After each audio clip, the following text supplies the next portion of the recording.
Tuhan, Shalom. Kita hari ini bersama-sama kembali datang kepada Tuhan. Kita mencari wajah Tuhan.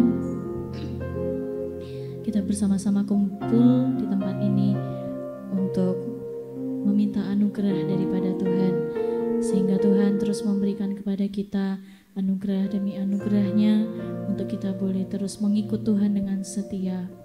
Mari pada hari ini kita arahkan hati dan pikiran kita menyiapkan hati kita untuk memuji dan meninggikan nama Tuhan.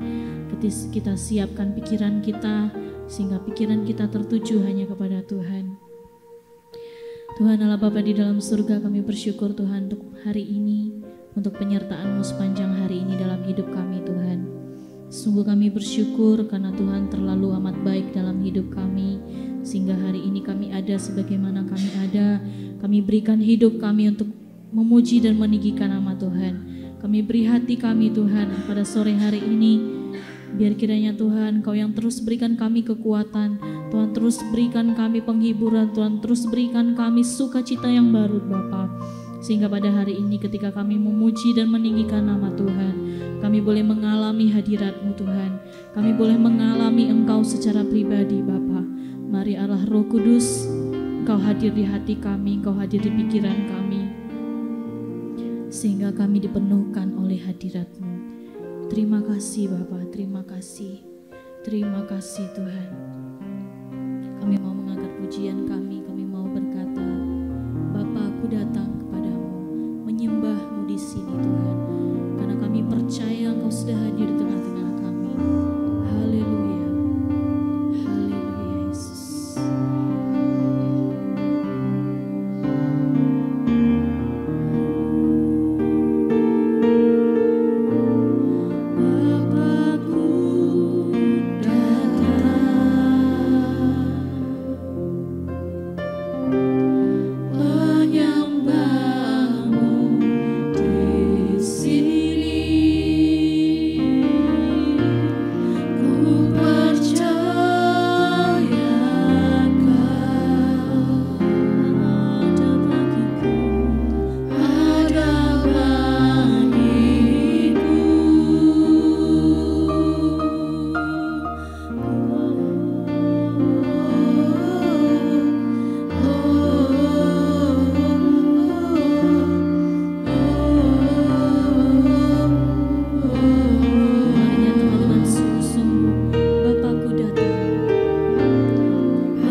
menghidupkan keluarga kami, menghidupkan ekonomi kami Tuhan, menghidupkan gereja-Mu di tempat ini Yesus. Terima kasih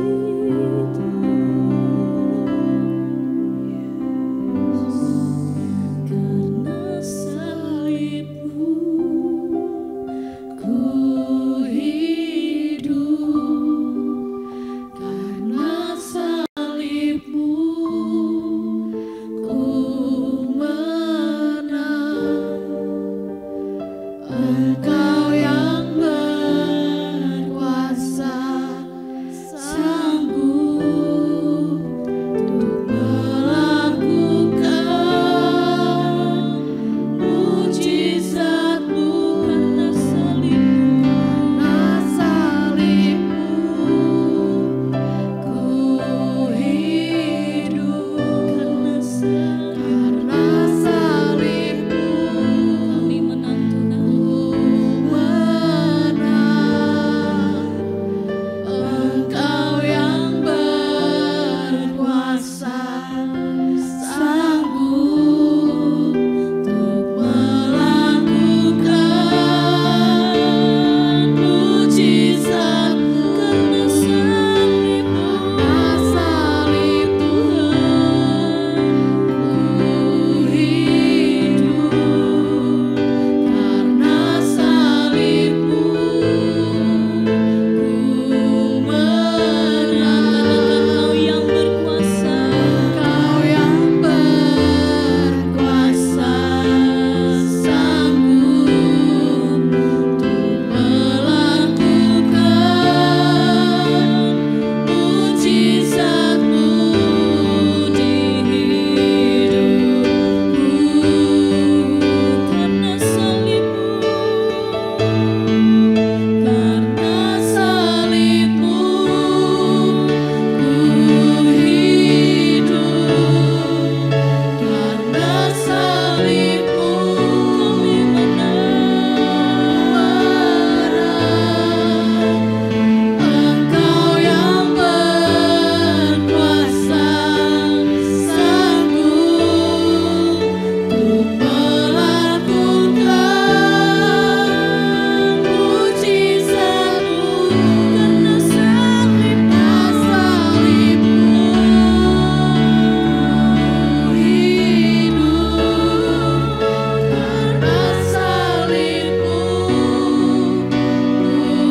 menang. Engkau yang berkuasa, sanggup untuk melakukan mujizat-Mu di hidupku.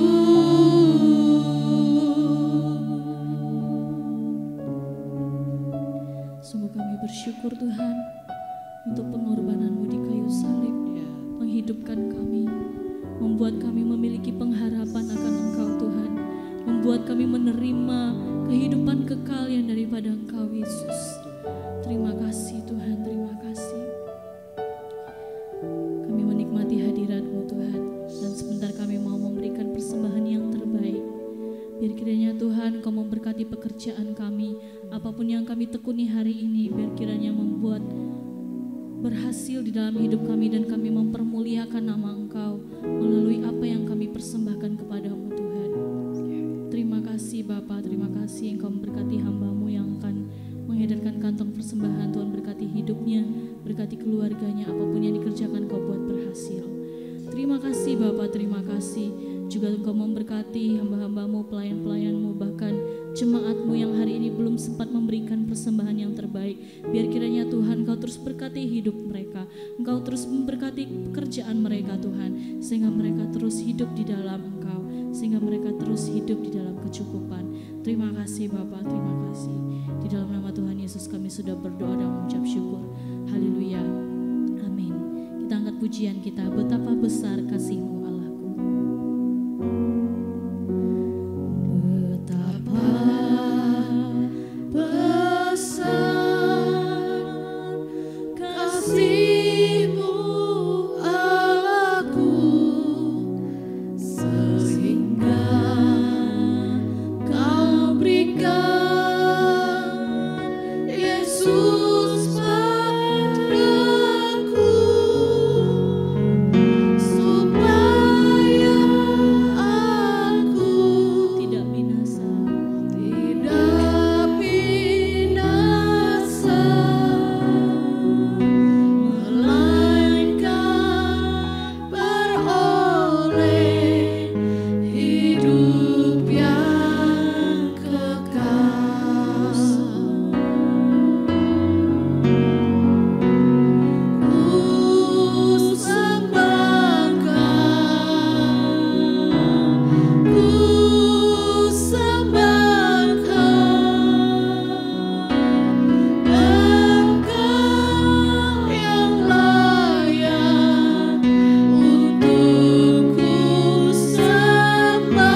tempat perlindungan yang bisa kita tuju. Tidak ada tempat lain selain nama Tuhan. Tidak ada nama lain selain nama Tuhan Yesus Kristus yang akan membuat hidupmu semakin naik dan next level di hadapannya. Mari hari ini engkau terus mengarahkan hati dan pikiranmu. Mari bawa hidupmu terus menerus menuju kepada Tuhan. Terima kasih Bapa. Mari kita bersama-sama nyatakan, Engkaulah kekuatanku, tempat perlindunganku. Engkaulah kekuatanku,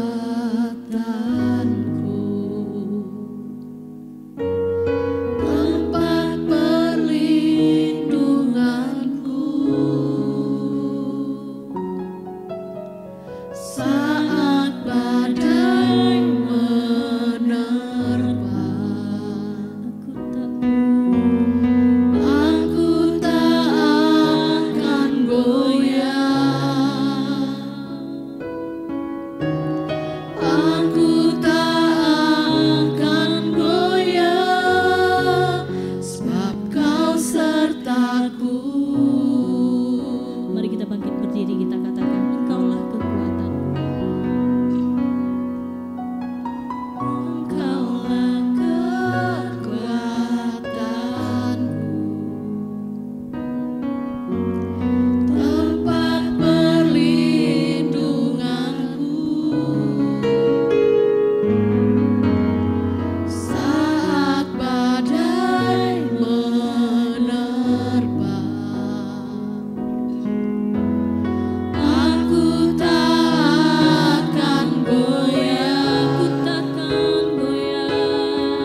sejauh langit dari bumi, begitu besarnya kasih-Mu,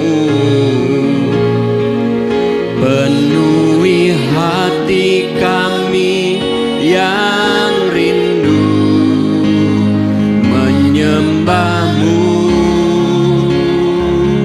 Yesus, sejauh langit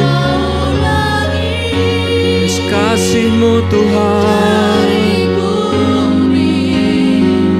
begitu besarnya kasih-Mu. Kaulah Tuhan, Kaulah kekuatan, sukacitaku. Kaulah Tuhan, oh Tuhan, kekuatanku, sukacitaku. Sekali lagi, Kaulah Tuhan, Kaulah Tuhan, kekuatanku, sukacitaku.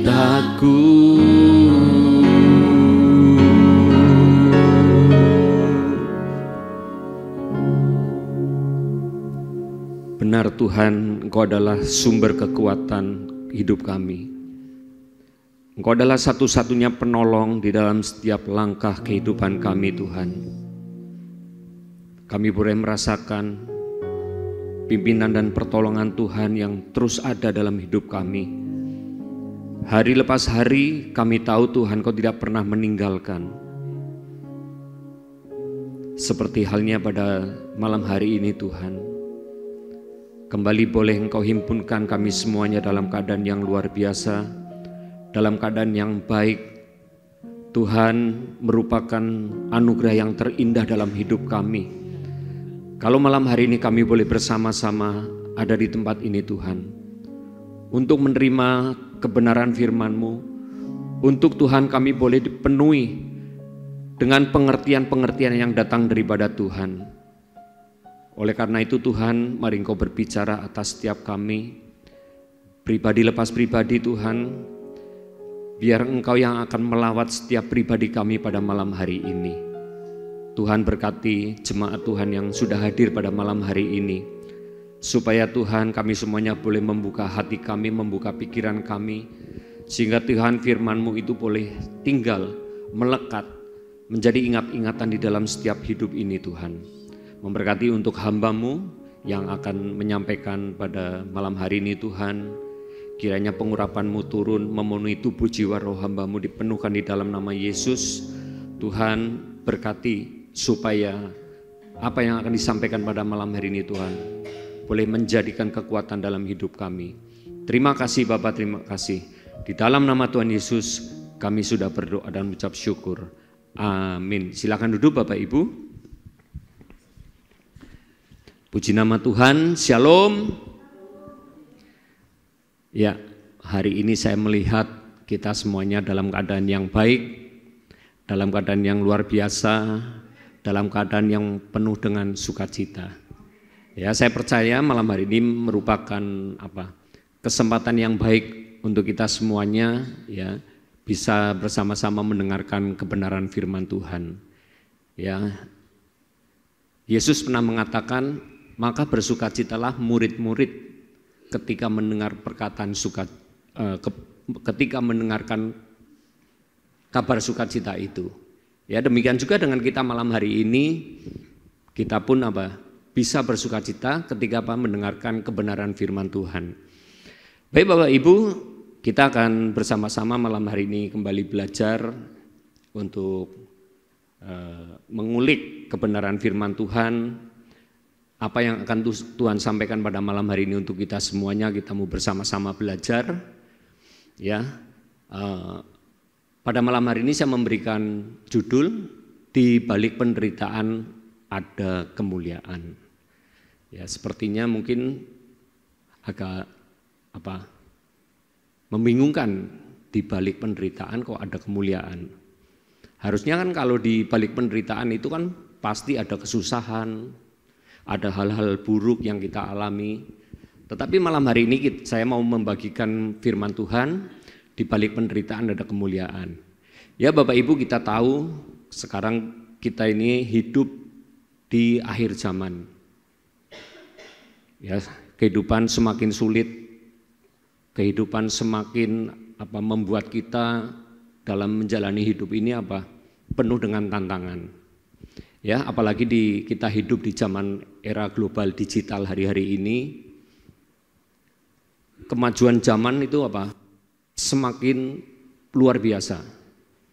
Ya, kalau Bapak Ibu perhatikan di berita, baik itu di berita online ataupun media sosial, ya, kita bisa melihat, saudara, bahwa kehidupan dunia ini sedang tidak baik-baik aja. Kenapa saya katakan demikian? Beberapa hari yang lalu, Presiden Donald Trump menyampaikan menaikkan tarif impor yang begitu tinggi, terutama kepada negara pesaingnya, yaitu China. Menaikkan tarif impor sebesar 140 sekian persen.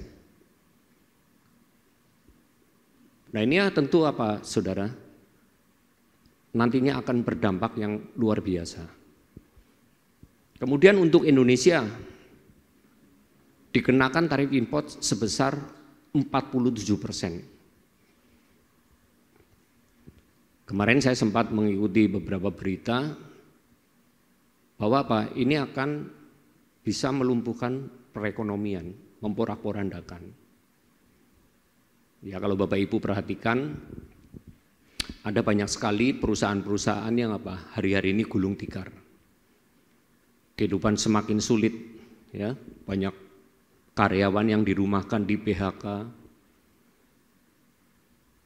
Kemarin kira-kira sebulan yang lalu, anak saya Julian sama saudara terkena imbas.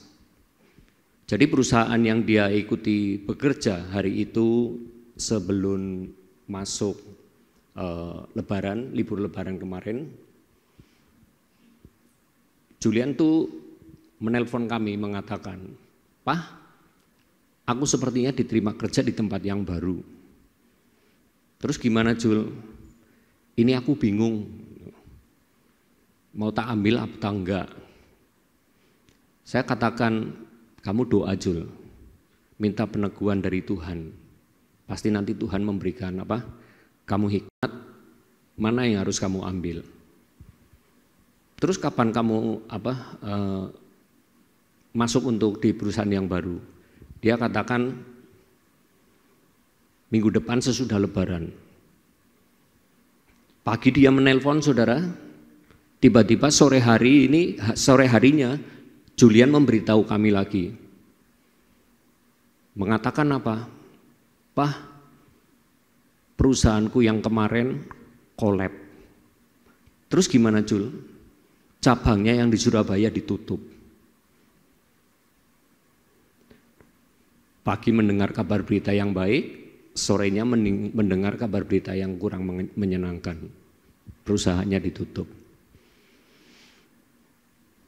Terus Julian mengatakan, berarti aku harus masuk di perusahaan yang baru ya Pak? Saya katakan iya. Saya katakan saudara? Tuhan itu baik. Kenapa?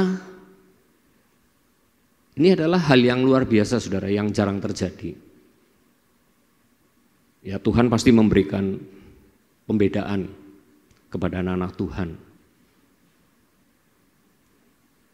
Pagi menerima kabar yang gak enak, sorenya mendengar kabar yang kurang baik, tapi Tuhan sudah menyediakan lapangan pekerjaan yang baru. Nah kemudian apalagi saudara,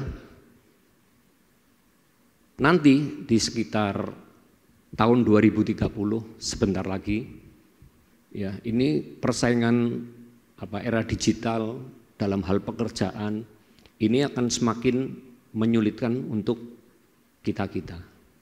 Terutama apa? Perusahaan-perusahaan yang masih membutuhkan tenaga orang, tenaga manusia.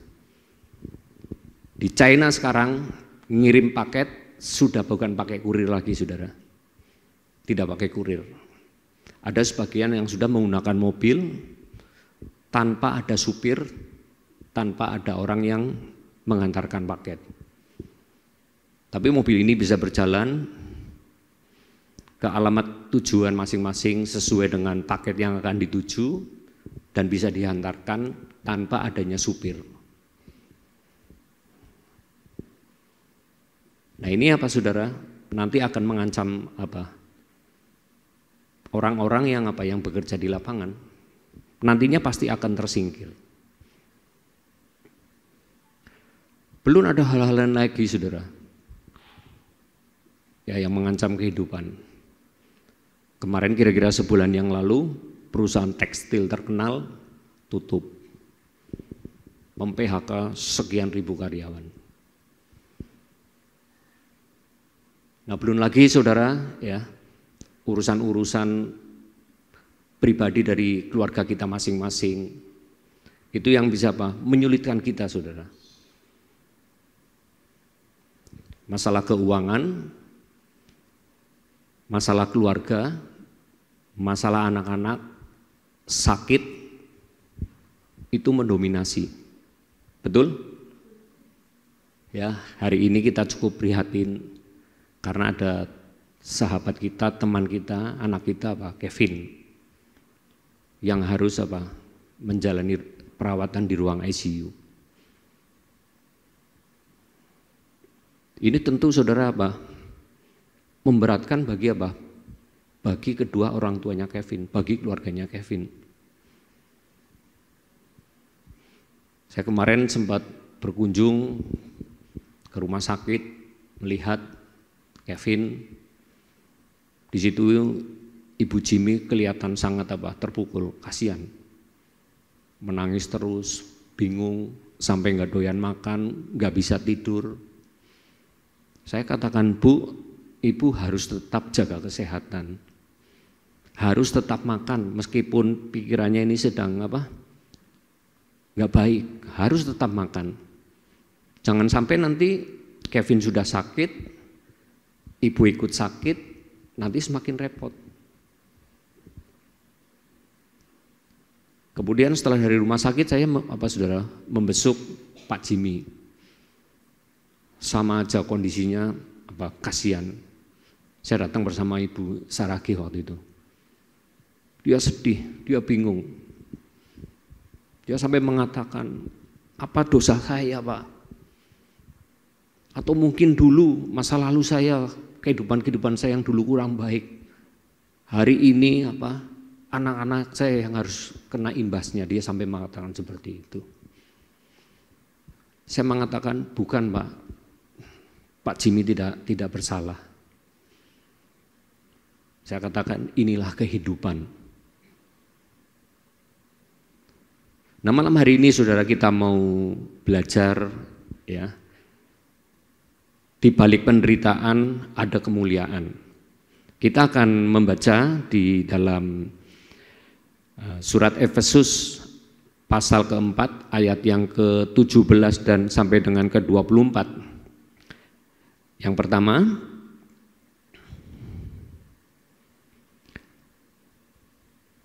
Efesus pasal 4 ayat yang ke-17, sebab itu kukatakan dan kutegaskan ini kepadamu di dalam Tuhan, jangan hidup lagi sama seperti orang-orang yang tidak mengenal Allah dengan pikirannya yang sia-sia.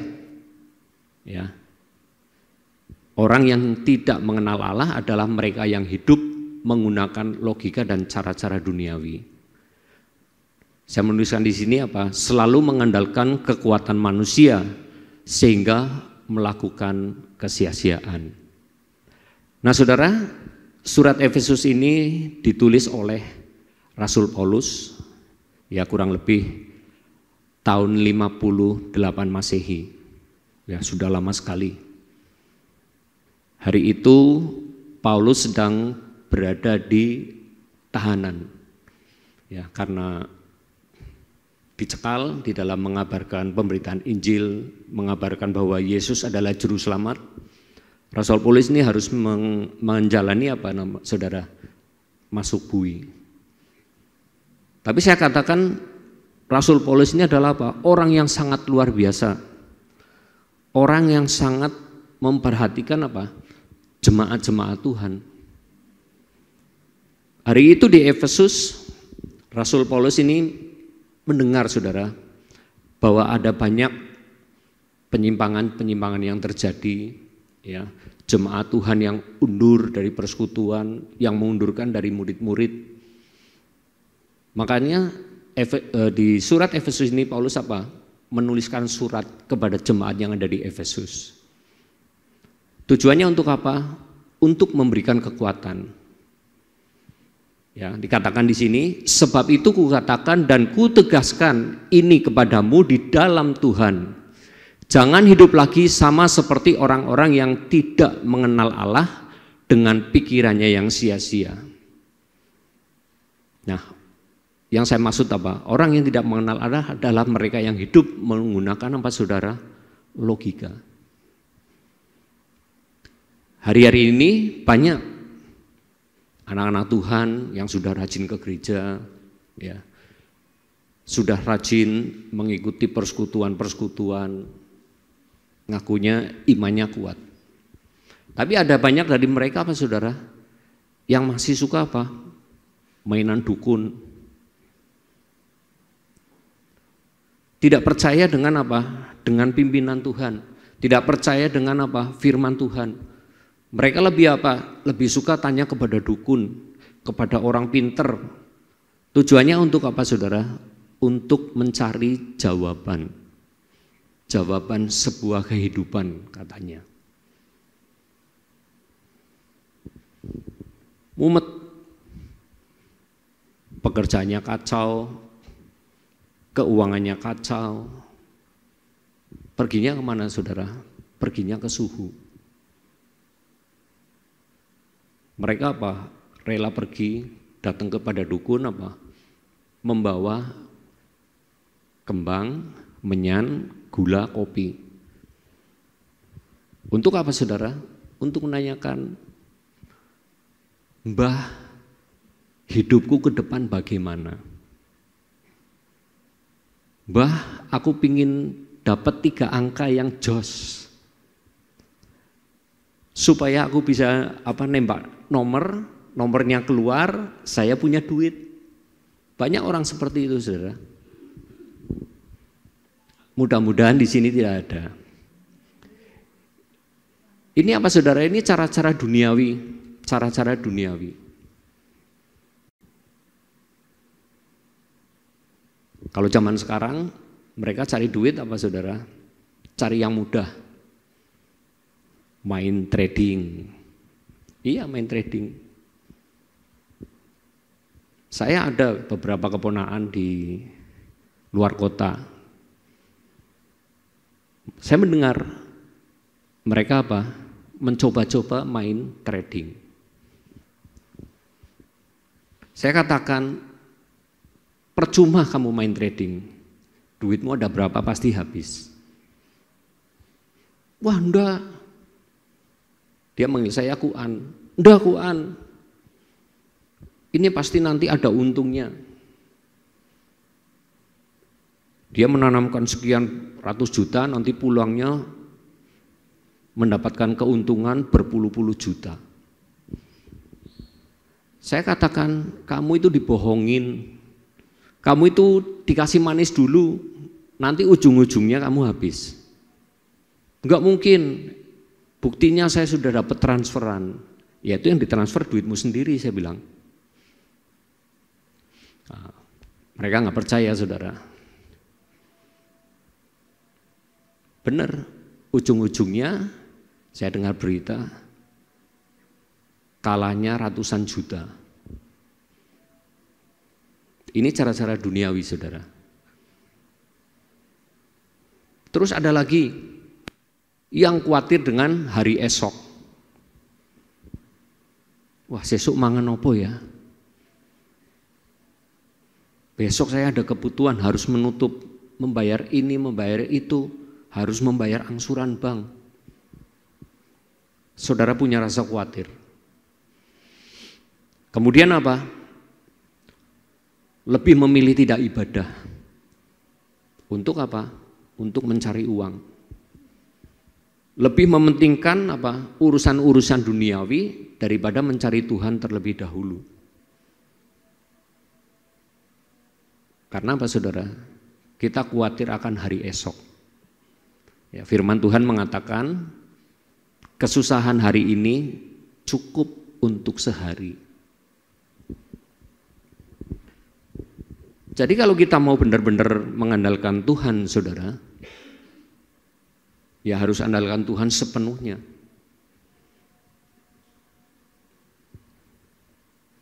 Kalau esok engkau punya kebutuhan, ya, punya hal-hal yang harus bisa dipenuhi, utamakan Tuhan.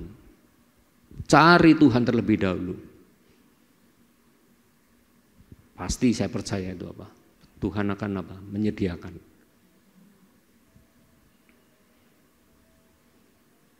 Saya dulu punya pengalaman saudara, kira-kira katakan 10 atau 15 tahun yang lalu. Saya dulu maklaran mobil. Setiap hari Minggu,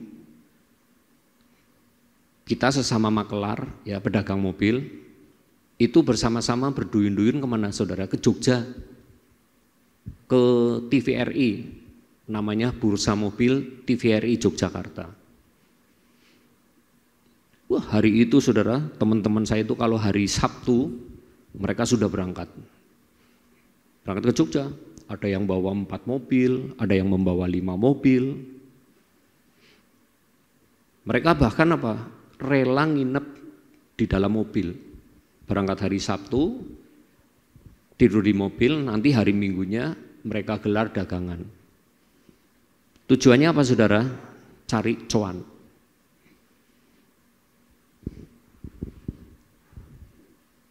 Waktu itu saya sempat tergiur saudara, wah enak ya, ngumpul rame-rame sama teman, sesama maklar, sesama pedagang mobil, berangkat bareng, di sana bisa satu lapak, ngobrol tentang mobil, ABC, bla bla dan sebagainya. Saya berpikir itu menyenangkan saudara, bisa kumpul dengan teman-teman.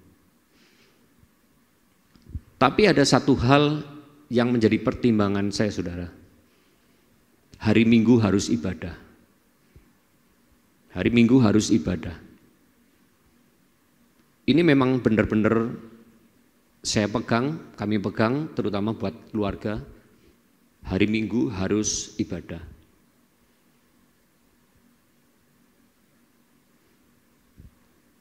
Kemudian apa yang saya lakukan saudara? Hari Sabtu saya berangkat. Hari Sabtu saya berangkat, ikut dengan mereka, mobil saya taruh, saya pulang ke Temanggung. Minggu saya ibadah, selesai ibadah saya langsung pergi ke Jogja sampai sore. Saya percaya dengan perkataan firman Tuhan apa saudara? Berkat Tuhanlah yang menjadikan kita kaya. Susah payahmu tidak akan menambahi. Itu saya pegang.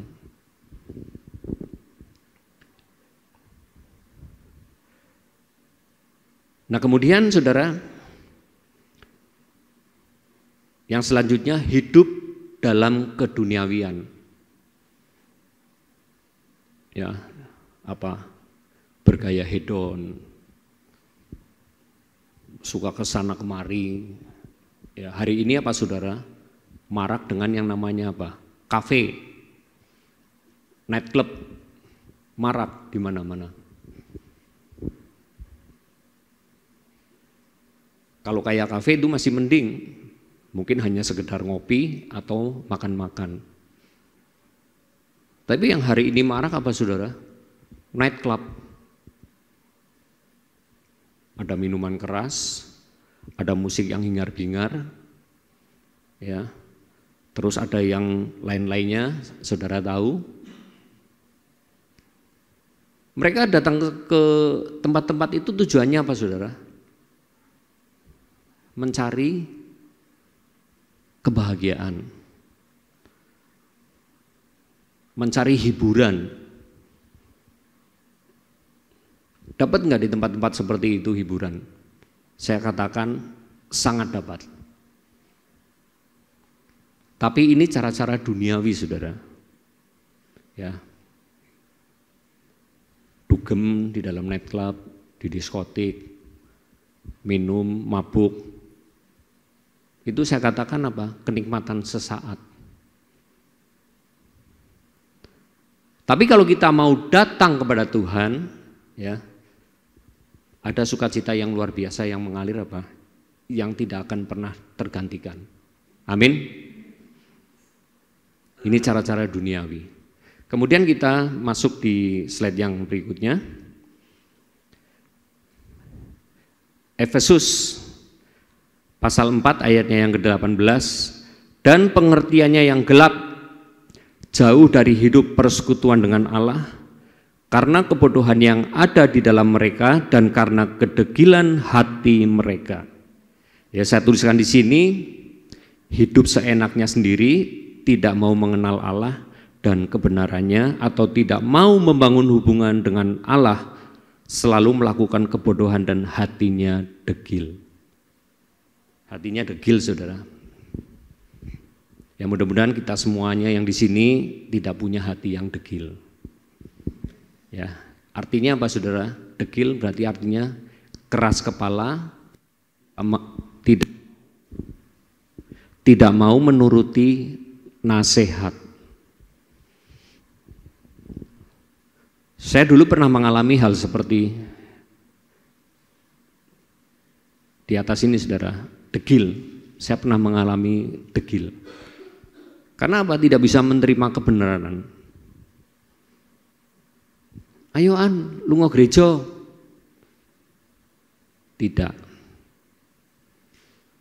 Ayo An, cari Tuhan sungguh-sungguh. Saya lebih suka apa, saudara? Mencari kesenangan di luar Tuhan. Pergi ke diskotik, mabuk bersama teman-teman. Ini kan degil. Tidak mau menuruti apa? Nasihat. Ya, padahal kan orang tua, istri,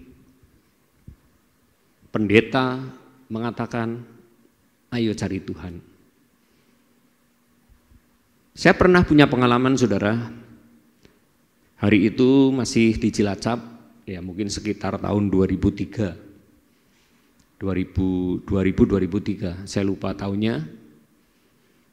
Waktu itu saya masih hobi dugem, ya suka hobi dugem, suka mabuk, tidak pernah ke gereja. Yang ke gereja hanya istri saya bersama dengan anak-anak. Hari itu saya baru pulang pagi, saudara, pulang pagi, kurang tidur. Pagi itu sekitar jam 9, jam 10 ada seorang pendeta datang ke rumah, saudara, pendeta GKI. Waktu itu kami masih pergi ke gereja GKI. Istri saya bangunin, koh ada Pak Pendeta. Saya dengan mata ngantuk, ya, mata ngantuk, badan rasanya nggak karu-karuan. Saya dengan pakaian yang apa, saudara, saya katakan tidak pantas. Saya keluar dari kamar, saya duduk dengan pendeta itu. Saya pikir ini orang mau ngapain pagi-pagi datang ke sini. Jadi waktu itu saya, saudara, punya perasaan tidak suka. Saya pinginnya pendeta ini segera pulang sana, saya mau tidur lagi, saya punya itu. Dia tanya, Kohongan apa kabar? Saya katakan baik. Ya mereka, Pak Pendeta tanya apa, saya jawabnya singkat. Itu pernah saya alami, saudara, hati saya itu apa? Degil. Saya tahu tujuan pendeta ini ngapain ke rumah, itu saya tahu. Tujuannya apa? Supaya saya bisa apa? Datang ke gereja, bisa bertobat, bisa bersama-sama bersekutu mencari Tuhan. Tapi hari itu hati saya degil, saudara. Ya, ini yang dikatakan apa? Pengertiannya gelap, jauh dari hidup persekutuan dengan Allah. Karena kebodohan yang ada di dalam mereka dan karena kedegilan hati. Itu saya pernah alami. Ya, saya berharap mungkin Bapak Ibu yang di sini tidak pernah punya hati yang degil seperti saya. Ya, semuanya boleh mengalami anugerah Tuhan yang luar biasa. Ya, kemudian yang selanjutnya Efesus 4 ayat yang ke-19. Perasaan mereka telah tumpul sehingga mereka menyerahkan diri kepada hawa nafsu dan mengerjakan dengan serakah segala macam kecemaran. Ya, saya tuliskan di bawahnya, hati mereka telah tumpul sehingga menyerahkan diri kepada hawa nafsu dan menghalalkan segala cara. Ya, ini ciri-ciri saudara, orang yang tidak mengenal kebenaran Allah. Menghalalkan segala cara. Ada banyak orang-orang yang sudah di dalam Tuhan, yang ngakunya orang Kristen, tapi mereka saudara? Suka membungkakan uang. Ada. Masih tega membungkakan uang kepada Kepada teman seiman, kepada hal-hal yang jelas dilarang oleh Tuhan. Ada yang seperti itu. Ada juga saudara? Melakukan permusuhan-permusuhan dengan teman-teman seiman. Ini banyak terjadi. Banyak sekali terjadi. Ya, tersinggung sedikit dengan teman seiman, mutung tidak ke gereja. Tersinggung sedikit, tidak mau kenal, tidak mau menyapa. Ini saudara? Perasaannya kita itu telah tumpul. Sehingga saudara? Menyerahkan kepada hawa nafsu. Hawa nafsu yang gimana? Emosi. Marah-marah, ya misuh-misuh, kalau orang Jawa bilang, menyumpahi. Ini adalah saudara? Ungkapan dari perasaan yang telah tumpul.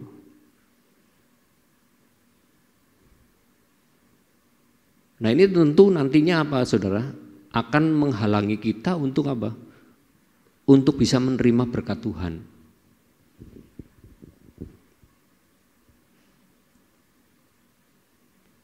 Dan mari malam hari ini ya, kita yang hadir semua, saya berharap kita bisa membuka hati selebar-lebarnya untuk Tuhan, untuk bisa menerima firman-Nya, dan kita bisa bersama-sama menerima kemuliaan.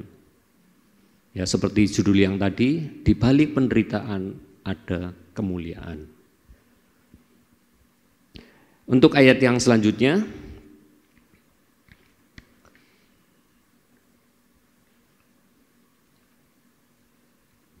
nah kalau yang tadi saudara itu dari Efesus pasal 4 ayat yang dari 17 sampai yang ke-19, ini menceritakan tentang orang-orang yang hidup di luar Allah.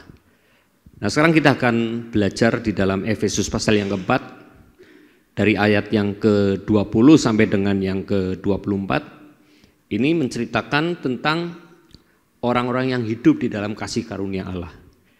Ya, kita akan baca ayat yang ke-20 dan ke-21. Tetapi kamu bukan demikian, kamu telah belajar mengenal Kristus, karena kamu telah mendengar tentang Dia dan menerima pengajaran di dalam Dia, menurut kebenaran yang nyata dalam Yesus. Ya, saya tuliskan kembali di bawah. Orang yang hidup dalam kasih karunia Allah pasti mau diajar untuk mengenal Kristus dan kebenarannya. Nah, kebenaran ini apa saudara? Ini yang harus kita pelajari. Ya, di dalam Kristus diibaratkan Kristus Yesus ini apa saudara? Sebuah terang. Ya tentu ketika kita berada di tempat yang terang sekali, seperti di ruangan ini terang. Nah kita akan kelihatan, kita pakai baju apa, gitu. Mungkin ibu-ibu yang pakai perhiasan bisa kelihatan, pakai perhiasan apa kelihatan, karena apa? Di dalam terang. Nah, di ayat yang ke-20 dikatakan, tetapi kamu bukan demikian, kamu telah belajar mengenal Kristus, karena kamu telah mendengar tentang Dia dan menerima pengajarannya. Ya, jadi firman Tuhan ini saudara bisa memberikan kita ini pengertian-pengertian, kebenaran-kebenaran tentang Yesus, kebenaran-kebenaran tentang Kristus, kebenaran-kebenaran tentang kita bisa membedakan mana yang baik, mana yang buruk. Kita bisa membedakan ini dosa atau bukan.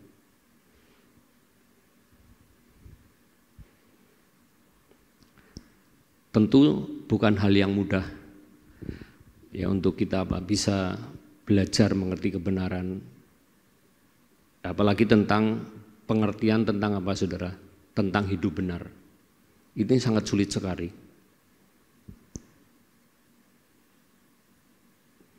Saya dulu adalah orang yang arogan saudara, kasar, ngomongnya kotor, ya tidak pernah seperti orang-orang berpendidikan. Saya dulu kalau marah sama istri itu kata-kata jorok yang keluar saudara, kebun binatang, ya kata-kata makian itu keluar semua. Tapi begitu saya mulai masuk di dalam pertobatan saudara, saya mulai mengerti bahwa hal-hal yang demikian itu tidaklah benar di hadapan Tuhan. Saya mulai belajar saudara, untuk menjaga perkataan, untuk belajar untuk tidak mengatakan kata-kata yang kotor, kata-kata makian, kata-kata yang istilahnya menyinggung orang lain itu saya sudah nggak mau belajar. Mudah apa sulit saudara? Sulit. Karena dulu saya mengatakan binatang itu ya, misalkan A itu seperti sudah kayak latah itu, jadi gampang. Ya A, ya C itu gampang sekali. Maksudnya C yang belakangnya eng itu loh. Itu sudah menjadi kayak wasis gitu. Kalau wasis ronde itu enak, ini wasisnya wasis kata-kata yang kurang baik. Itu saya dulu saudara. Belajar untuk tidak memberikan mengeluarkan kata-kata umpatan, itu sulit. Tapi dengan berjalannya waktu saudara ya, dengan saya rajin membaca firman Tuhan, ya dipelajari benar-benar. Ini Tuhan itu bisa memimpin saudara. Roh Kudus itu bisa memampukan. Begitu mau ngomong jorok gitu ya, itu langsung ada perasaan-perasaan yang gak enak. Saya pernah sekali waktu lagi main bulu tangkis saudara, sama seperti itu. Main bulu tangkis, tiba-tiba teman saya, partner saya itu mati saudara. Sudah saya berpikir mainnya kurang pinter, ya dikandani angel, mainnya matian. Jadi saya sengkel waktu itu saya ngomong ya kata-kata yang kurang baik. Itu rasanya langsung tep, aduh, kok saya ngomong gini ya itu. Jadi saudara, kalau ada peringatan-peringatan seperti itu, kita itu harus mulai merespon. Oh iya, orang bener ya. Ini orang yang hidup di dalam kasih karunia Allah, pasti mau diajar. Ya. Ke gereja, membaca firman Tuhan, doa. Saya percaya untuk saudara? Ya, kehidupan rohani kita kalau kita mau dididik oleh Tuhan, mau diajar dengan kebenarannya, kita pasti bisa melakukan hal-hal ini saudara. Ke gereja contohnya, saudara pasti punya kerinduan. Pengennya Wah, nang minggu ke gereja lagi. Atau mungkin di rumah yang saudara yang biasa doa, pasti punya rasa rindu untuk untuk berdoa. begitu kita lupa belum berdoa, ya pasti hati ini rasanya nggak karu-karuan. Ada sesuatu yang kurang. Jadi kita kerja pun rasanya saudara, tidak nyaman, gabrak-gubruk gitu loh. Itu sudah pasti, ya. Kemudian untuk apa saudara? Untuk bersekutu sama Tuhan. Ini hal yang paling sulit.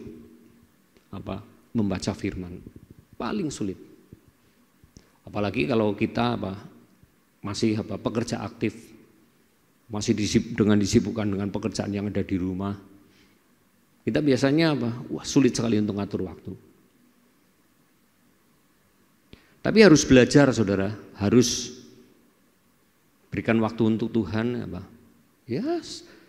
pokoknya sempatkan. Sama, saya tiap hari harus pergi ke pasar saudara. Bangun jam 6 kurang, harus ke pasar, belanja macam-macam.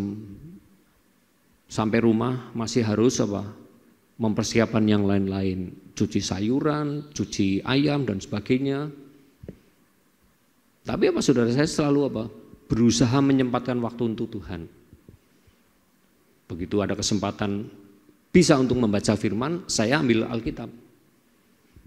Saya baca, saya doa, ya ambil waktu kurang lebih 20 sampai dengan 30 menit saya sempatkan. Jadi begitu saya belum melakukan ini saudara, itu seperti ada hal yang kurang. Ya, jadi setiap permasalahan yang kita hadapi saudara dalam kehidupan ini tentu akan membawa dampak yang berbahaya untuk kehidupan rohani kita.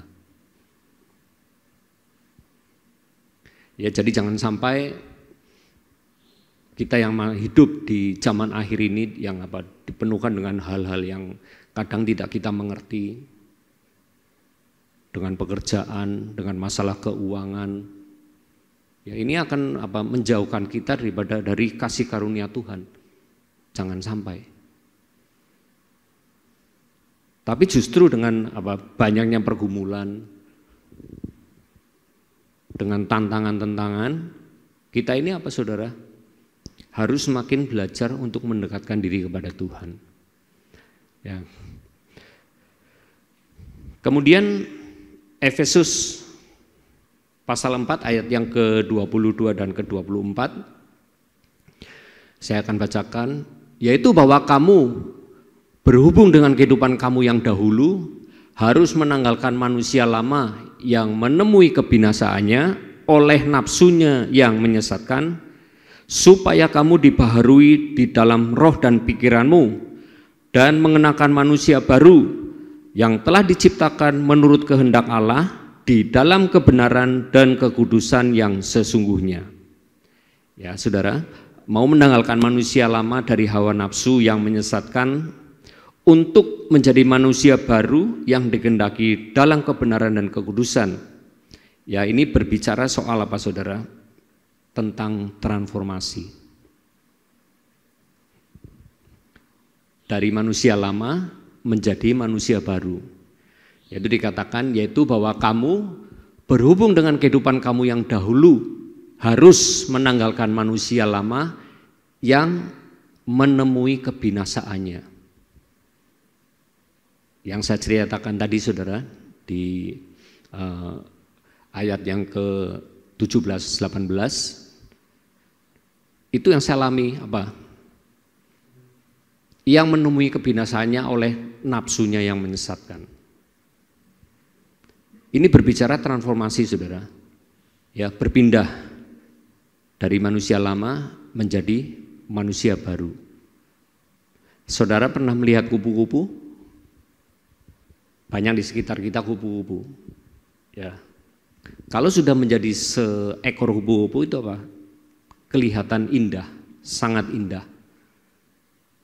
Ya, kadang ada yang warnanya hitam, putih, ada yang merah, ada yang kuning. Tapi coba saudara perhatikan pada saat kupu-kupu masih berupa ulat, masih berupa kepompong. Ya, di pohon-pohon itu, pohon pepaya, pohon pisang itu biasanya banyak pong-pong. Nah, ketika kupu-kupu ini masih berupa kepompong, ini apa saudara? Kelihatan menjijikan. Mungkin yang perempuan-perempuan di sini kalau melihat kepompong pasti kurang nyaman ya, jijik. Tapi begitu bertransformasi menjadi sebuah kupu-kupu, ini tentu apa saudara? Menjadi indah. Ya, sama dengan kehidupan kita saudara. Ketika kita mau menanggalkan manusia lama, kemudian menjadi manusia baru, yang dikehendaki adalah dalam kebenaran dan kekudusan. Kemudian ayat yang selanjutnya, tujuan dari khotbah malam ini adalah tetap bertahan dalam menjalani proses untuk menerima kemuliaan. Tetap bertahan dalam menjalani proses untuk menerima kemuliaan. Ya, kita akan mengeksposisi 1 Petrus 1 ayat yang ke-5 sampai dengan yang ke-7. Yang pertama, dipelihara dalam kekuatan Allah karena iman. Mungkin Rosa bisa bacakan ayatnya, Ros?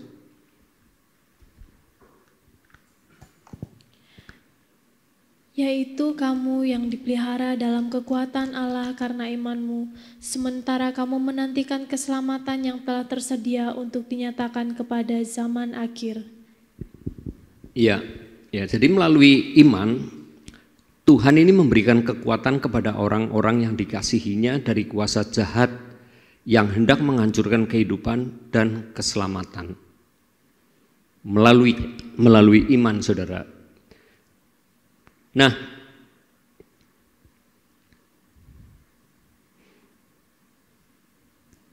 kita ini apa? Sedang menantikan yang namanya keselamatan. Bapak Ibu percaya akan menerima keselamatan? Saya katakan amin. Ya, Tuhan sudah sediakan. Nah, dengan iman ini saudara, kita mau apa? Terus pelihara keselamatan itu apa? Supaya kita bisa tetap menerima kemuliaan. Meskipun ada banyak apa?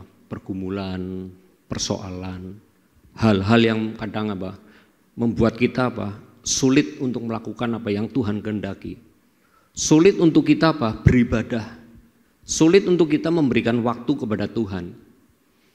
Ya, tapi percaya Tuhan itu apa? Memberikan iman, memelihara dalam iman.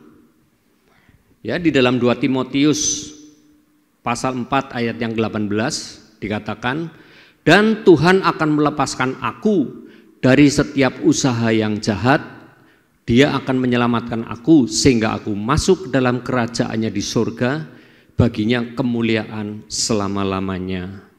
Amin. Jadi saudara, kita ini apa? Harus bisa bekerja sama dengan Tuhan. Harus kita bisa memberikan waktu yang terbaik untuk Tuhan, untuk belajar, untuk kita apa? Bisa dibimbing. Ya. Di dalam Amsal dikatakan apa? Akuilah Tuhan dalam segala lakumu. Nah, kalau kita mau apa saudara? Benar-benar mengutamakan Tuhan dalam kehidupan kita, ya. Pasti kita apa? Akan menerima yang namanya mahkota kemuliaan. Mau dipimpin, mau diarahkan, kita dari pagi bangun, kita berdoa, minta pimpinan Tuhan, kita mengucap syukur, minta pimpinan Tuhan. Tuhan, hari ini aku mau pimpinanmu. Aku mau Tuhan kau menolong hidupku sepanjang hari ini, untuk keluargaku, untuk anak-anakku. Tuhan pasti akan pelihara. Ya, kadang saudara apa? Mendapatkan apa? Masalah. Kadang kita buntu, nggak ada jalan keluar. Kadang kita sulit, wah harus lari kemana ini?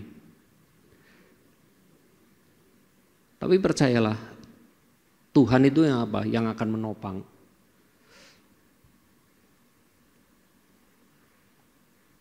Saya pernah mengalami suatu hal, saudara. Ya, hari itu saya pernah membeli sebuah mobil. Waktu itu yang saya ambilin mobil Kijang. Surat-surat lengkap, BPKB ada, STNK ada. Saya lihat mobilnya lumayan, harganya juga wajar. Tapi ada satu surat yang hari itu belum ada, saudara, faktur. Saya waktu itu apa?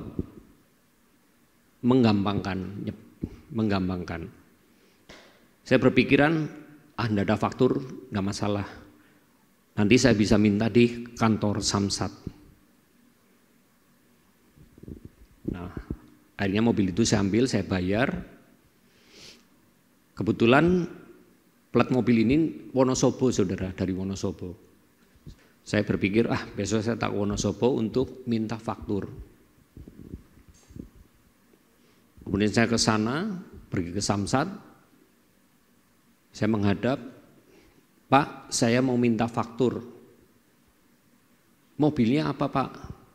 Mobilnya ini STNK-nya, ini BPKB-nya. Oh, sebentar ya, Pak. Lama ini orang Samsat nggak keluar, saudara.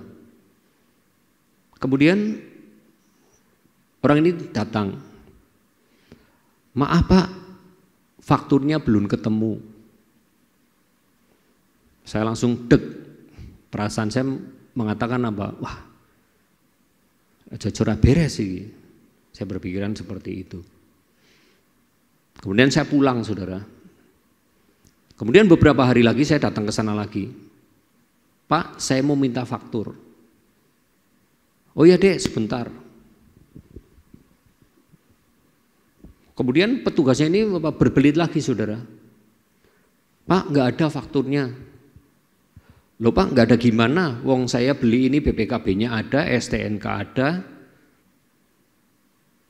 Masa fakturnya tidak ada? Kemudian saya memaksa, tolong Pak. Kemudian bapak ini saudara mengajak saya masuk ke dalam. Ayo Pak, ikut saya kerja ke dalam. Kemudian dia membawa sebendel berkas. Pak, silakan dilihat. Kemudian saya lihat, saudara, saya baca. Waduh, ternyata mobil ini saudara? Sepertinya mungkin mobil bekas lelang atau mungkin bekas barang bukti atau curian, saya kurang tahu. Diterbitkanlah BPKB dan surat yang baru. Jadi di situ ada keterangannya. Pada waktu mobil itu masuk ke Wonosobo, BPKB nihil, STNK nihil, faktur nihil, semuanya nihil. Wah, saya langsung lemes, saudara. Saya langsung lemes.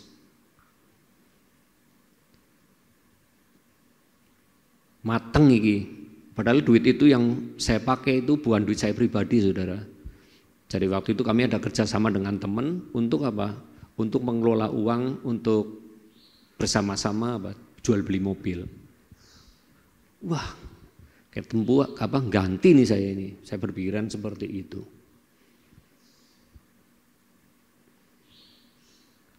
Tapi dalam hal ini saya, saudara, saya mau tetap belajar mengandalkan Tuhan.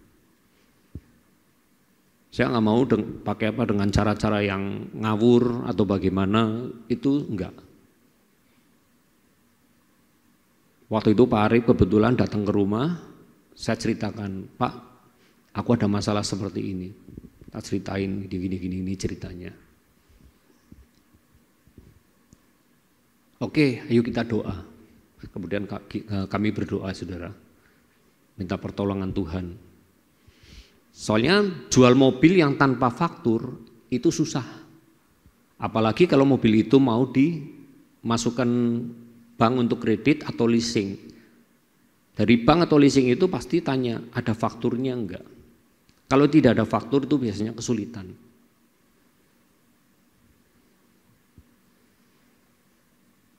Puji Tuhan, saudara, selang beberapa lama mobil ini bisa laku di TVRI Jogja. Untungnya orang ini belinya apa? Cash.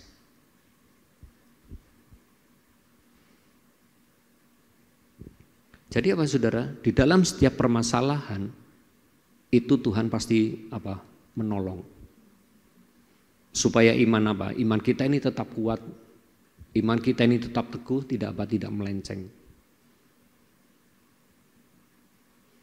Tapi ada banyak orang-orang yang sudah hidup di dalam Tuhan, tidak mau mengandalkan Tuhan sepenuhnya.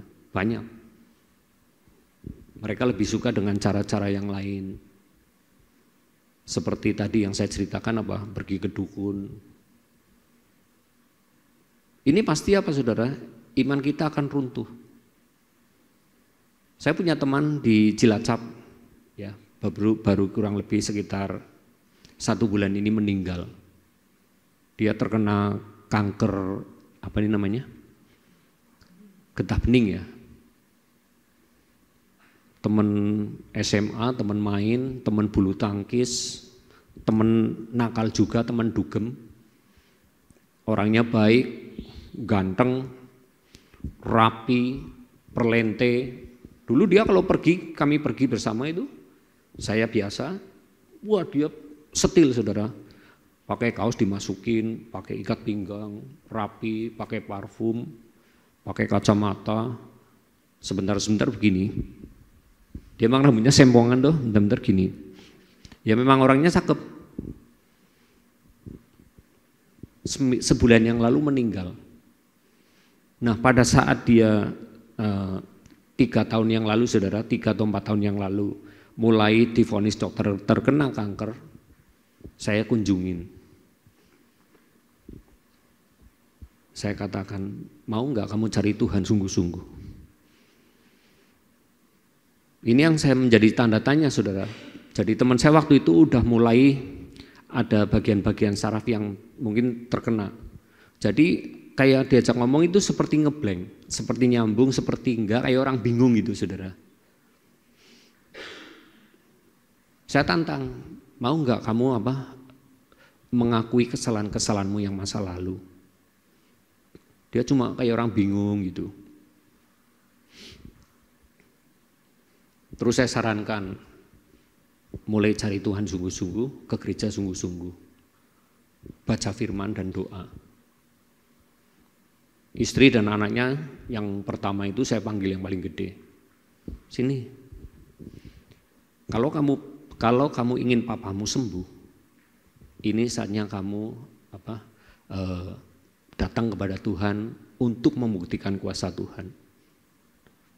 Saya ajarin, ayo kamu mulai baca firman untuk papamu. Kamu mulai doa. Tiap hari tuntun papamu untuk bisa baca firman Tuhan. Tapi sepertinya apa saudara? Nasihat saya ini tidak pernah didengar. Tidak pernah didengar. Berkali-kali saya kunjungin, Pak Arif juga pernah saya ajak, saudara-saudara yang lain saya pernah ajak. Karena kita kenal semua. Tidak mau menerima nasihat. Dari orang yang ganteng, putih, perlente, bersih. Kemarin waktu hampir meninggal saudara, saya sempat tunjukkan ke beberapa teman di sini. Waktu zamannya dia masih ganteng, masih hidup, belum kena sakit. Terus foto berikutnya kira-kira 2 minggu sebelum meninggal seperti apa. Sampai dia meninggal saya dikirimi fotonya. Hitam saudara, hitam, badannya habis, kurus, tinggal tinggal tulang dibungkus kulit, kasihan sekali.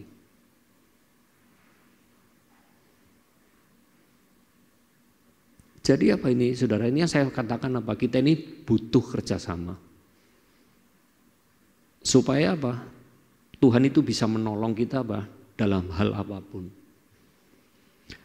Baik, ini waktunya sudah mepet. Sekarang yang kedua. Dan kita apa? Tetap mau bersukacita dan bersyukur. Ya ini di dalam 1 Petrus 1 ayat yang ke-6, demikian firman Tuhan. Bergembiralah akan hal itu sekalipun sekarang ini kamu seketika harus berduka cita oleh berbagai-bagai pencobaan. Ya. Tuhan ini mau supaya kita, saudara, bersuka cita dan bersyukur meskipun ada banyak duka cita. Ya. Hal-hal yang sedang kita alami hari-hari ini, pencobaan, saudara. Ini saya katakan apa? Hanya sekejap saja. Ini nanti apa? Tidak sebanding dengan apa? Kemuliaan yang akan kita terima. Makanya saya berharap apa? Yuk kita apa? Tetap setia di dalam Tuhan. Apapun pergumulanmu, apapun masalah kita, ya. Kalau saudara ada gesekan-gesekan dengan teman seiman, ada bermasalah, bereskan. Ya. Firman Tuhan apa? Bilang ampuni. Kalau engkau pernah disakiti, terima, enggak apa-apa.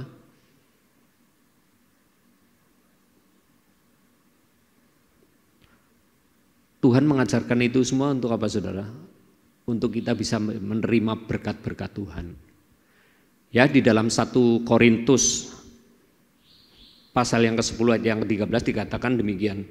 Pencobaan-pencobaan yang kamu alami ialah pencobaan-pencobaan biasa yang tidak melebihi kekuatan manusia. Sebab Allah setia dan karena itu Ia tidak akan membiarkan kamu dicobai melampaui kekuatanmu. Pada waktu kamu dicobai, Ia akan memberikan apa, saudara? Jalan keluar sehingga kamu dapat menanggungnya. Jadi ini yang harus kita lakukan, saudara. Kita harus tetap bersyukur, kita harus tetap bersuka cita meskipun ada banyak hambatan dalam hidup ini. Saya percaya semua yang di sini nggak ada yang nggak bisa makan, semuanya pasti bisa makan. Wis toh, kita jadi anak-anak Tuhan itu pasti dibedakan, pasti dibedakan. Mungkin orang lain yang di luar sana kesulitan makan, ya kita bisa masih makan enak. Bener apa bener? Opung ini suka makan sate kambing nggak, Opung? Umurnya udah berapa? 70 berapa, Opung? 75, masih berani makan sate kambing. Bayangin, Pak David kalah. Pak David nggak berani makan sate kambing. Jadi apa, saudara? Apapun keadaan kita ini apa? Harus belajar apa? Bersyukur, bersuka cita. Ya kadang saya sama teman-teman tuh ngomong, jane urip paling enak iki dhewe. Kadang duit orang duwe ning iso dolan-dolan, kadang duit orang nyekel ning iso mangan enak. Loh bener. Terus saya sering pernah ngomong sama Rosa, sama Novi, sama Ci Ida. Kalau pas kita lagi pergi bareng pelayanan itu saya ngomong seperti itu. Urip paling enak iki dhewe. Enggak punya duit tapi bisa makan enak, enggak punya duit masih bisa dolan. Ya, semuanya itu Pak Saudara Tuhan sediakan. Amin. Makanya Pak Saudara, tetaplah bersukacita dan bersyukur.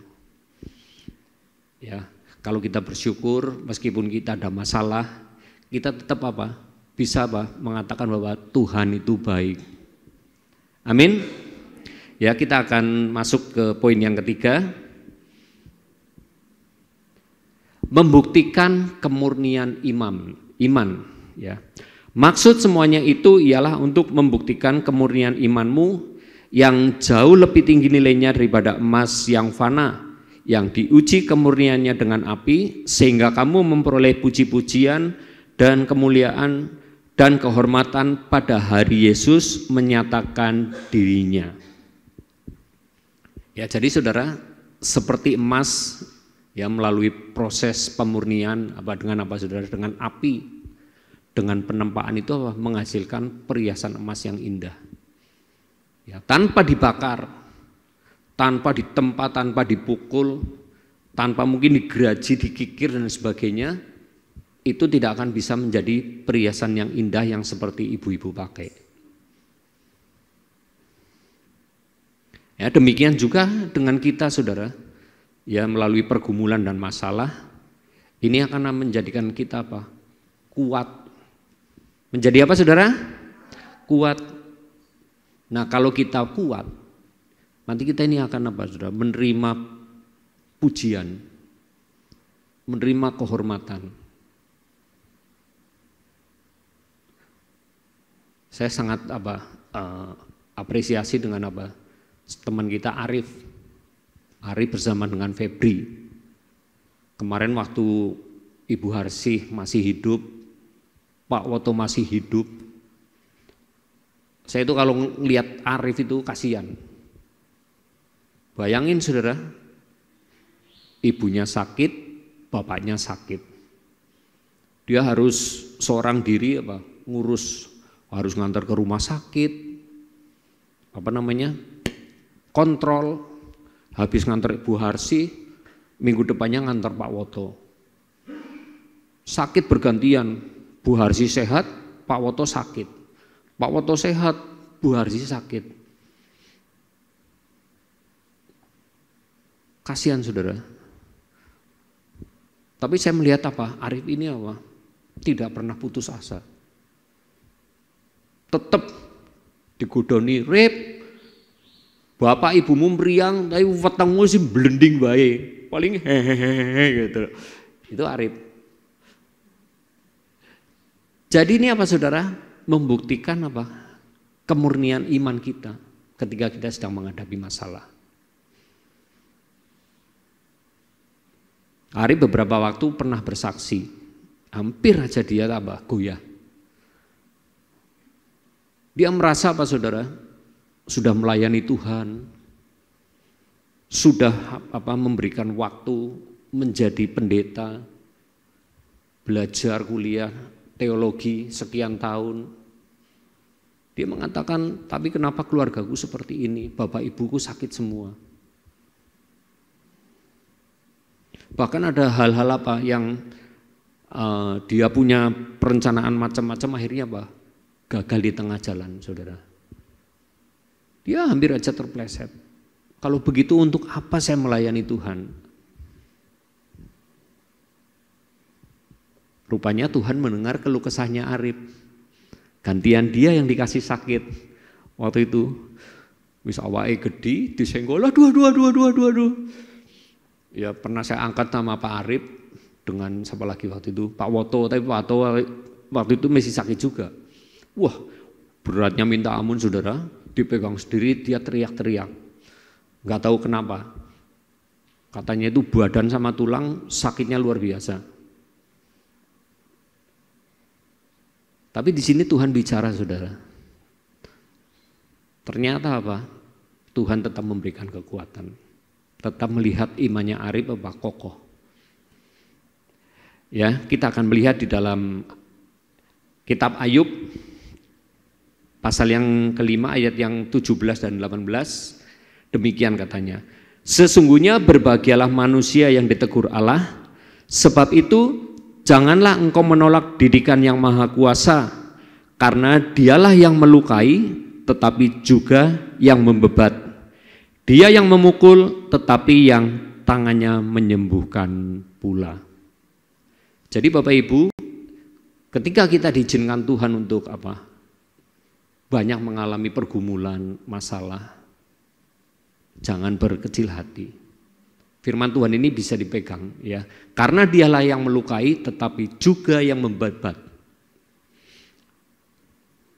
Kalau Tuhan izinkan kita mengalami banyak masalah, Tuhan pasti akan memberikan kita jalan keluar. Yusuf, dia dulu kalau nggak dibuang sama saudara-saudaranya masuk sumur, dijual kepada orang Mesir menjadi budak, dia tidak akan menerima kemuliaan kalau berontak waktu itu. Kemudian siapa lagi? Daud. Dari penggembala kambing domba, dia menjadi menjadi orang yang dipilih untuk diurapi Tuhan untuk memimpin bangsa Israel. mendapatkan kemuliaan. Kemudian banyak lagi ya nabi-nabi yang lain yang mengalami banyak hal bisa mendapat kemuliaan. Ya malam hari ini saya berharap untuk kita semuanya yang hadir kita bisa menerima kemuliaan itu di kemudian hari pada saat Yesus Kristus menyatakan dirinya. Baik, puji Tuhan, Bapak Ibu, kita akan menaikkan satu pujian. Ku tetap cinta, ku tetap setia.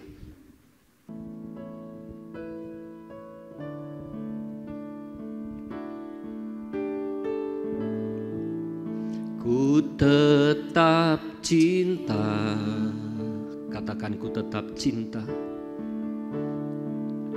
Ku tetap cinta,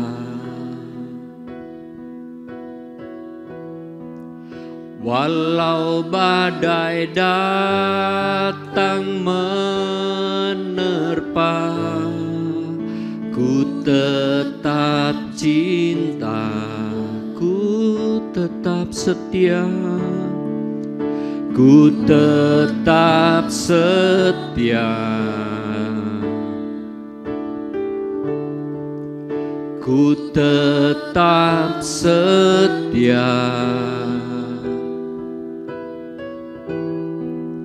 walau topan datang menerpa. Ku tetap setia. Mari bersama-sama katakan, terlalu banyak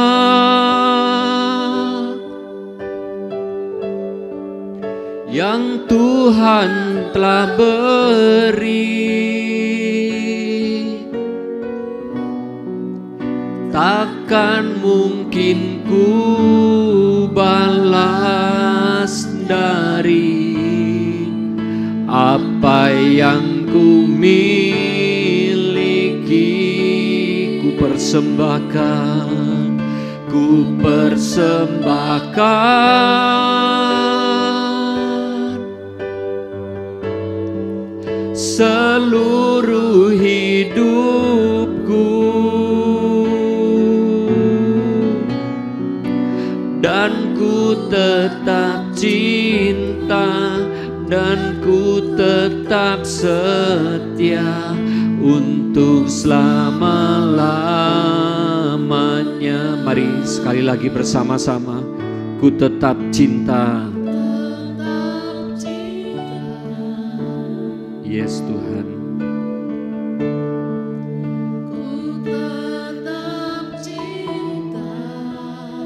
kami malam hari ini mau belajar mengasihi Engkau lebih lagi Tuhan. Walau banyak badai datang menerpa di dalam setiap hidup ini, tapi kami mau tetap cinta. Bahkan kami mau tetap setia Tuhan sepanjang akhir hidup kami.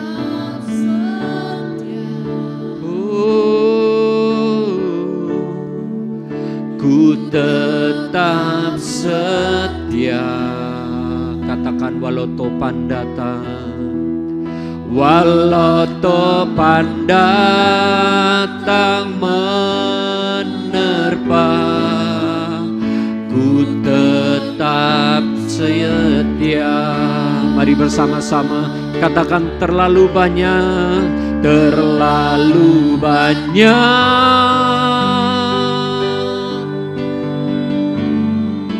yang Tuhan telah beri, takkan mungkin ku balas dari apa yang ku miliki. Katakan, ku persembahkan, ku persembahkan seluruh hidupku, dan ku tetap cinta, dan ku tetap setia untuk selama-lamanya. Mari sekali lagi. Lalu banyak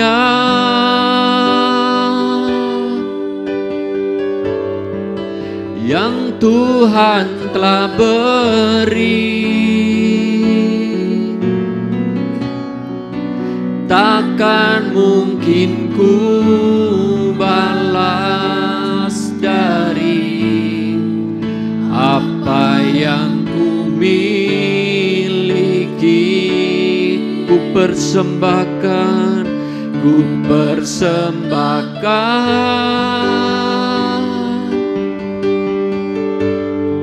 seluruh hidupku, dan ku tetap cinta, dan ku tetap setia untuk selama-lamanya.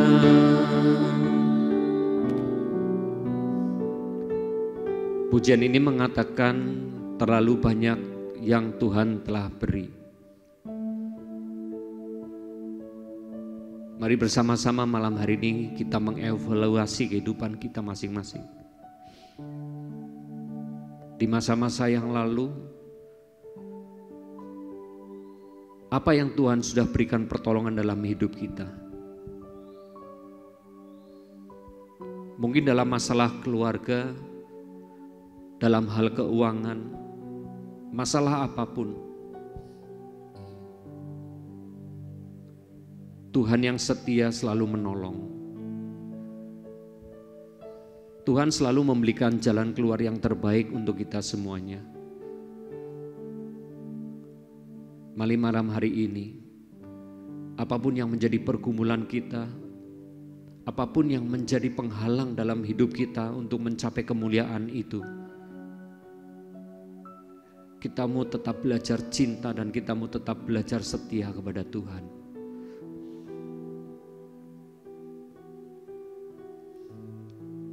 Jangan mau kita kehilangan janji yang Tuhan sudah sediakan hanya karena kita meninggalkan Tuhan, hanya karena kita jauh daripada Tuhan. Terima kasih Tuhan. Mari bersama-sama katakan, terlalu banyak. Terlalu banyak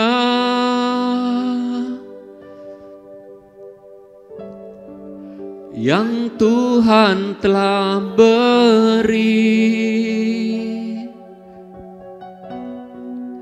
takkan mungkin ku balas dari apa yang ku miliki.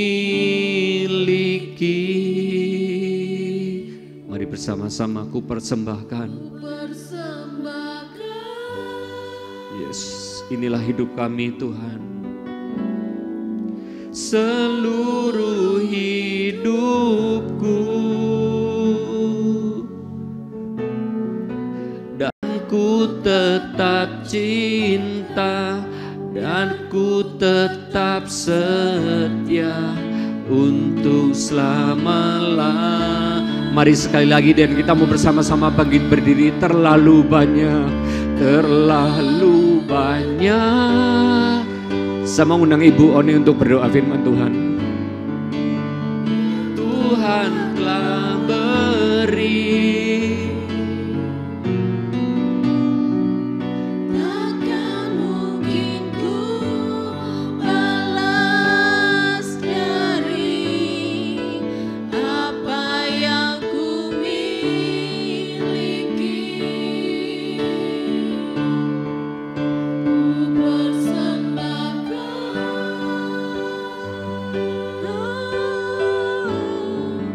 Seluruh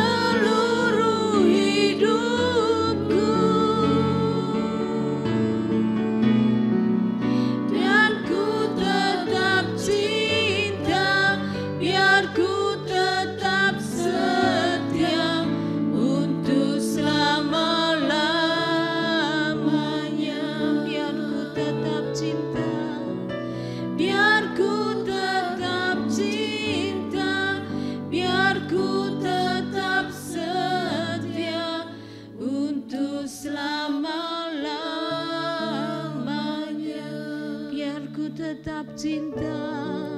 Biar ku tetap cinta, biar ku tetap setia untuk selama-lamanya.